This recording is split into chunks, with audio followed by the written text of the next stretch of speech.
Number 10. Janet Jackson. This is arguably the biggest career-ending controversy in live TV history. You all know the story. Jackson and Justin Timberlake were performing at Super Bowl 38 when Justin ripped away her costume and revealed her breast. This was certainly not Jackson's fault, but everyone acted like it was. Hollywood all but disowned her and pretended that she never existed, and her subsequent album and singles were blacklisted from radio. Even mega conglomerates got in on the boycott, with an executive at Viacom stating that the higher-ups are still pissed at her. Luckily, the heat has since died down, and Jackson was inducted into the Rock and Roll Hall of Fame in 2019. Number 9. Charles Rocket. Charles Rocket had a budding career on Saturday Night Live in the early 80s. He was one of the major players in the 1980-81 season, and he became popular for his impressions, his recurring character Phil Lively, and a regular segment called The Rocket Report. This, along with the season's negative reputation and critical reception, resulted in Rocket's termination. And while he found some success playing comic foils in various 90s movies, he never quite rose above his status as that guy. What can we say? Hollywood takes swearing and nudity very seriously. Aren't you gonna invite me in? Number 8. Fergie. By 2018, Fergie was already on her way out of the mainstream limelight. The Black Eyed Peas were in the midst of an extended hiatus, and Fergie hasn't had a top 20 single as a solo artist since 2007. Despite this, she was chosen to sing the national anthem at the 2018 NBA All-Star Game. Unfortunately, her performance was a little shaky and inappropriately sensual, and many people in attendance could barely contain their laughter. Naturally, it also made the rounds online, and Fergie became a viral national laughingstock. It served as the final nail in Fergie's coffin, and she hasn't been heard from since. Number 7. Paula Deen. Beloved Southern chef Paula Deen found herself in hot water in 2013 when former employee Lisa Jackson sued her for racial and sexual discrimination. According to Jackson, Deen was often derogatory towards African Americans and even wanted to host a plantation-style wedding for her brother, complete with black servants.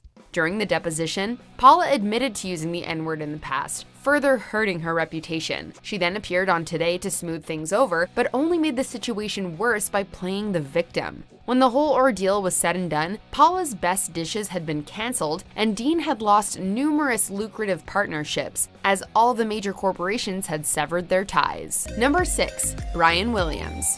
From 1993 to 1999, Brian Williams served as the weekend news anchor on NBC Nightly News, before being promoted to head anchor in 2004. He held this position until 2015, when he was brought under fire for lying about an event that occurred to him during the Iraq War. According to Williams, a helicopter that he was riding in was taken down by an RPG. Numerous soldiers came forward and claimed that Williams was never part of this group and was in fact 30 minutes behind. They were left insulted by Williams' false story, and he was suspended for 6 months. Following this, he was demoted to chief anchor at MSNBC, and his professional credibility was permanently stained. Number 5. Howard Dean. It's amazing how far politics has come since 2004, when a simple scream was all it took to ruin a career forever. After coming in third in the Iowa Democratic caucuses, Dean made an impassioned and unpresidential speech that ended with him pumping his fist and screaming, "Yeah."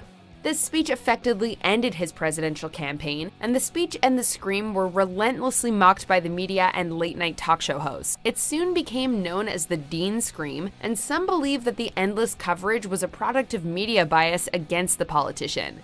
While Dean later became the chair of the Democratic National Committee, his dreams of becoming president were crushed forever on that fateful day. Number 4. Natalia Kills and Willie Moon. In 2015, Teddy Sinclair, then known as Natalia Kills, was serving as a judge on the New Zealand version of The X Factor alongside her husband Willie Moon. Unfortunately, both Natalia and her husband were accused of bullying a contestant named Joe Irvine. Natalia insulted him for dressing like her husband, despite it being a basic haircut and suit, and stated that she was embarrassed to be in his presence. Following that, Moon compared him to Norman Bates and Leatherface, calling him creepy and stating his belief that Irvine was going to steal someone's face and kill everyone in the audience. You know, solid constructive criticism like that. Needless to say, they were both fired and quickly reverted back to nobodies. I hope he ends up winning, just because he had to suffer through these two Morons. Number 3. Sinead O'Connor. Sinead O'Connor's career was positively blowing up in the late 80s and early 90s. In that time, she released her double platinum album, I Do Not Want What I Haven't Got, and her single Nothing Compares to You peaked at number 1 in 17 countries. However, that all came crumbling down on October 3, 1992, when O'Connor appeared on SNL. While performing, she ripped a photo of Pope John Paul II to protest sexual abuse against children within the Catholic Church, and she soon became a public enemy. Nothing Compares to You would be her last number 1, and while she continues to release music, she has not had a top 5 single in her native Ireland since 1994. Number 2. Milli Vanilli. In 1989, R&B duo Milli Vanilli released Girl You Know It's True, an album that reached number 1 and was certified 6 times platinum. They also received 5 straight top 5 singles in the United States, 3 of which topped the chart. However, a huge hiccup occurred on July 21, 1989, when a live performance for MTV suffered a technical malfunction. The track began to skip, revealing that singer Rob Pilatus was lip-syncing. While this prompted doubts regarding the duo's authenticity, it wasn't until their album was released in America that singer Charles Shaw revealed that his work was being credited to Pilatus and Fab Morvan. With this, the duo admitted to being frauds, and Milli Vanilli was no more. Number 1. Ashlee Simpson. And here we have what is arguably the biggest gaffe in live television history. And unlike with Ms. Jackson, this one's all on you, Ashlee. While performing on SNL in 2004, Ashlee accidentally revealed that she was lip-syncing when the vocals to Pieces of Me began to play in place of those from Autobiography. Not knowing what to do, Ashlee awkwardly danced off stage and later blamed the band for playing the wrong song. So not only was she lip-syncing on SNL, which in itself is a big no-no, she proceeded to throw her band under the bus. Except no one bought this, and Ashlee's career was left in tatters. And that, dear viewers, is why you never lip sync.